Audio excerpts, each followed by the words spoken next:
అలాగే కార్యకర్తలకు, అభిమానులకు, వాలంటీర్లకు కూడా ఒకే ఒక మాట చెబుతా ఉన్నా. ఇన్ని పదవులు, ఇన్ని హోదాలు భారతదేశ రాజకీయ చరిత్రలో మరి ఏ ఇతర పార్టీ కూడా ఎప్పుడూ ఇవ్వలేదు. మన పార్టీలో ఉన్న ప్రతి కార్యకర్త, ప్రతి అభిమాని, ప్రతి వాలంటీర్ అందరూ కూడా నా కుటుంబ సభ్యులే.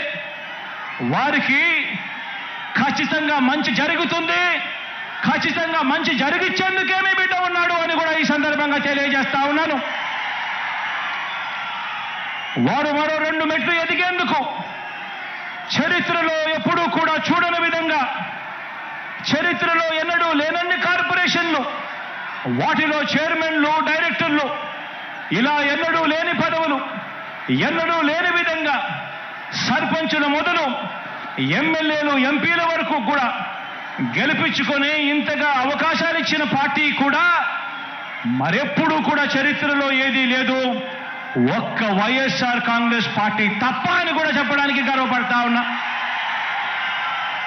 ప్రతి కార్యకర్త, ప్రతి వాలంటీరు, ప్రతి అభిమాని, ప్రతి నాయకుడు కూడా ఆలోచించాలి.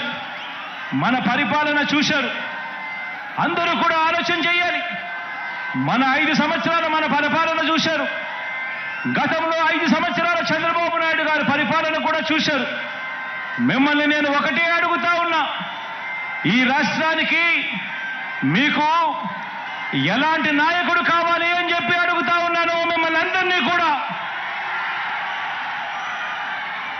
నాయకుడు అంటే చంద్రబాబు మాదిరిగా ఎన్నికలు వచ్చేసరికి రంగురంగుల మేనిఫెస్టో చూపించి రకరకాల పార్టీలతో పొత్తులు పెట్టుకొని రైతన్నలకు, అక్క చెల్లెమ్మలకు, అవ్వ తాతలకు, చదువుకుంటున్న పిల్లలకు, ప్రతి సామాజిక వర్గాన్ని ఎలా మోసం చేయాలనో దిక్కుమాలిన ఆలోచనలు చేసి రంగురంగుల మేనిఫెస్టో తీసుకొచ్చి ఆ తర్వాత అధికారంలోకి వచ్చిన తర్వాత ఆ మేనిఫెస్టోను చెత్తపుట్టలో వేసి అందరినీ మోసం చేస్తా ఉన్నా చంద్రబాబు నాయుడు గారి మాదిరిగా నాయకుడు అనేవాడు ఉండాలనా?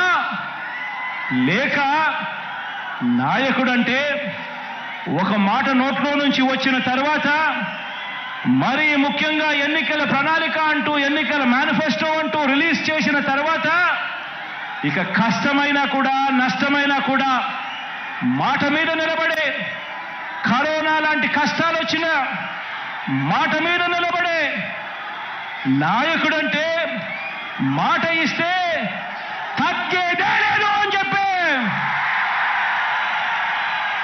మీ జగన్ లాంటి నాయకుడు కావాలా అని అడుగుతా ఉన్నా.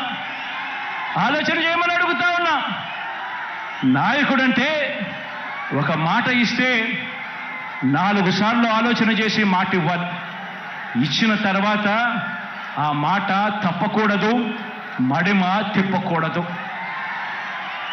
ఈరోజు నేను గర్వంగా కూడా చెప్పగలుగుతా ఉన్నాను, ఏకంగా 99% మేనిఫెస్టోలో ఇచ్చిన హామీలన్నీ నెరవేర్చాం కాబట్టి ప్రతి కార్యకర్త కూడా ఈరోజు ప్రతి ఇంటికి మన మేనిఫెస్టోను ప్రతి అక్కకు, ప్రతి చెల్లెమ్మకు చూపించి, అక్క మీరే చూడండి 99% వాగ్దానాలు అమలు చేశాడు మా అన్న, మా వైఎస్ఆర్ కాంగ్రెస్ పార్టీ అని చెప్పి ఈరోజు ప్రతి కార్యకర్త కూడా ఇంటికి వెళ్ళి చెప్పే పరిస్థితి, ప్రతి వాలంటీర్ ఇంటికి వెళ్ళి చెప్పే పరిస్థితి, ప్రతి నాయకుడు ఇంటికి వెళ్ళి చెప్పే పరిస్థితి. ఇది నాయకుడంటే, ఇది పార్టీ అంటే అని చెప్పి కూడా ఈ సందర్భంగా తెలియజేస్తా ఉన్నా.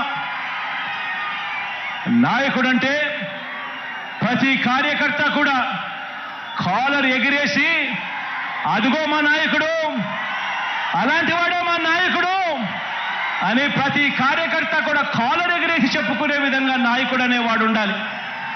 అప్పుడే అలాంటి నాయకుడు, అలాంటి పాలన ఉన్నప్పుడే ప్రతి గ్రామంలోనూ ప్రతి కార్యకర్త కూడా, ప్రతి వాలంటీర్ కూడా, ప్రతి అభిమాని కూడా ప్రతి ఇంటికి వెళ్ళి అక్క దేవుడి దయతో మా అన్న ఇవన్నీ చేశాడు, మా ప్రభుత్వం ఇవన్నీ కూడా చేసింది అని చెప్పి వాళ్ళ చిరునవ్వుల మధ్య నిలుచుని కాలర్ ఎగిరేసి గర్వంగా చెప్పుకునే విధంగా ప్రతి కార్యకర్త కూడా తిరుగుతాడు. నాయకుడంటే ఆ మాదిరిగా ఉండాలి. అందుకే చెప్తా ఉన్నా, ప్రతి కార్యకర్తకు కూడా చెప్తా ఉన్నా, నాయకత్వం అంటే విశ్వసనీయత అన్న పునాదుల మీద నాయకత్వం అనేది ఎప్పుడూ కూడా పెరుగుతుంది. వ్యక్తిగతంగా ఒక్క విషయం చెప్తా ఉన్నా, పార్టీలో ఉన్న ప్రతి కార్యకర్తకు అండగా ఉంటా. ప్రజాసేవలో ఉన్న ప్రతి ఒక్కరికి కూడా మరో 2 మెట్లు ఎక్కే అవకాశం కల్పించే బాధ్యత మీ బిడ్డది, నాది అని చెప్పి కూడా ఈ సందర్భంగా తెలియజేస్తా ఉన్నాను. ప్రతి గ్రామానికి మంచి చేశాం, ప్రతి ఇంటికి మంచి చేశాం, ప్రతి పేదకు మంచి చేశాం. ఈరోజు రాష్ట్రంలో ఏ గ్రామం తీసుకున్నా కూడా, కుప్పం నుంచి ఇచ్చాపురం వరకు ఏ గ్రామానికైనా వెళ్ళి చూసుకున్నా కూడా, ఆ గ్రామంలో ఉన్న ప్రతి ఇంటికి కూడా రాష్ట్ర వ్యాప్తంగా 87% ఇళ్లకు ప్రతి ఇంటికి కూడా మంచి జరిగింది. ప్రతి ఇంట్లోనూ మంచి జరిగింది, ప్రతి ఊర్లోనూ కూడా మంచి జరిగింది.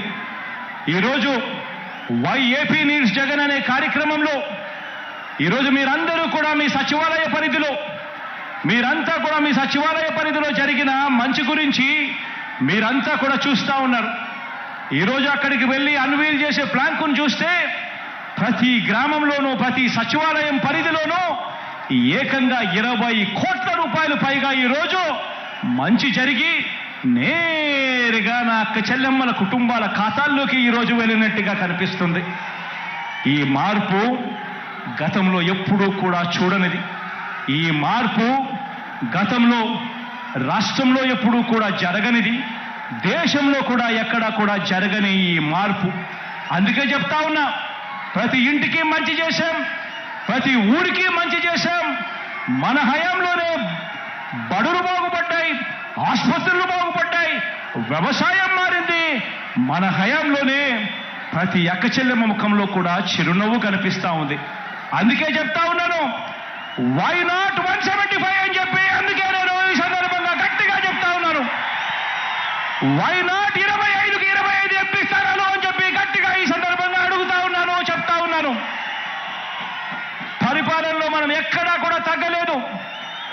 మనకు ఒక్క ఎంపీ కానీ ఒక్క ఎమ్మెల్యే కానీ తగ్గే పరిస్థితి ఉండకూడదు అని చెప్పి కూడా ఈ సందర్భంగా తెలియజేస్తా ఉన్నాను. ఇవి కేవలం ఎమ్మెల్యేలను ఎంపీలను మాత్రమే ఎన్నుకునే ఎన్నికలు కావు. ఈ ఎన్నికలు ఇప్పటి వరకు ఈ 5 ఏళ్ల కాలంలో ఇంటింటికి కూడా మనందరి ప్రభుత్వం అందించిన సంక్షేమము, అభివృద్ధి పథకాలు కొనసాగలేనే మనకు వాటిని రద్దు చేయటమే టార్గెట్గా పెట్టుకొని డ్రామాలు ఆడుతా ఉన్న చంద్రబాబుకు మధ్య జరిగే యుద్ధం ఈ ఎన్నికలు అని కూడా ఈ సందర్భంగా తెలియజేస్తా ఉన్నాను.